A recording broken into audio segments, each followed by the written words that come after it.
Sphenoid bone. This one is fun. Backbone. We did this, right? So he said, who sits on the backbone?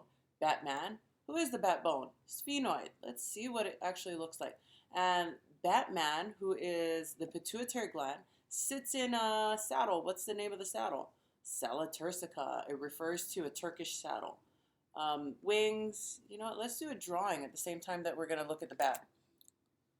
So we have the backbone. Who is the backbone? Sphenoid. What does he look like? This is a perfect rendition of what the bone actually looks like.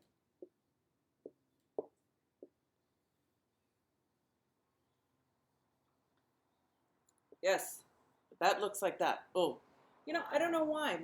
My wings are always off. But this is the backbone. What is his name? Sphenoid. And who sits on him? Batman. What's his name? Bruce Wayne.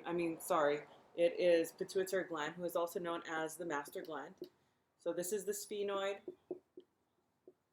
And then the sphenoid has wings, right? He has great wings. So we call these the greater wings. Well, if I have a greater, I probably have a lesser. So these guys that look like their ears are actually called the lesser wings.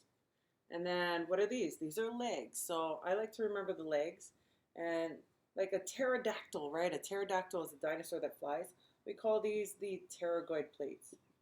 There's one that's medial, closer to the midline. That's this guy. And then there's one that's lateral, farther from the midline. That's that guy. So if I had two muscles, and I call them the pterygoid muscles, these actually exist. One came off of the medial, one came off the lateral. What would you call them? I just call them medial pterygoid and lateral pterygoid. Greater wing, and then this hole is actually a sinus. It looks like an eye on the bat, but is the sphenoid sinus. It is a cavity found in this bone. So what do we have? We said backbone, right? Let's take a look at the front. There we go. Here's the greater wing. Here's the lesser wing that looks like the ear. Also the handlebars for who to sit? Batman, right? And who's Batman? Pituitary gland. He's also known as the master gland. The sinuses look like eyes. So these are sphenoid sinuses. These pterygoid plates, medial in the middle and lateral on the outside, attach different muscles. So we did that. Ethmoid.